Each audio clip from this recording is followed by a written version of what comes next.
ഹരിത വിപ്ലവം. ഹരിത വിപ്ലവത്തിൻ്റെ പിതാവ് നോർമൻ ബോർലോഗ്. നോർമൻ ബോർലോഗിന് സമാധാനത്തിനുള്ള നോബൽ പുരസ്കാരം ലഭിച്ച വർഷം 1970. ഹരിത വിപ്ലവത്തിൻ്റെ ജന്മദേശം മെക്സിക്കോ.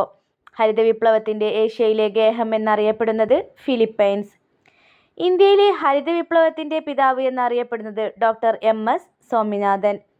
കാർഷിക രംഗത്തെ വിപ്ലവകരമായ മാറ്റത്തെ വിശേഷിപ്പിക്കുന്നത് ഹരിത വിപ്ലവം.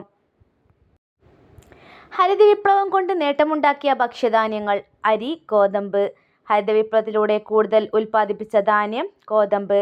ഹരിത വിപ്ലവം കൊണ്ട് ഏറ്റവും കൂടുതൽ നേട്ടമുണ്ടാക്കിയ ഇന്ത്യൻ സംസ്ഥാനം പഞ്ചാബ്. ഹരിത വിപ്ലവം ഇന്ത്യയിൽ ശക്തമായത് ഏത് പദ്ധതിയുടെ കാലഘട്ടത്തിൽ? 1966-69 റോളിംഗ് പദ്ധതി. ഹരിത വിപ്ലവ കാലഘട്ടത്തിലെ ഇന്ത്യയിലെ കൃഷിമന്ത്രിയായിരുന്നു ആര്? സി സുബ്രഹ്മണ്യൻ.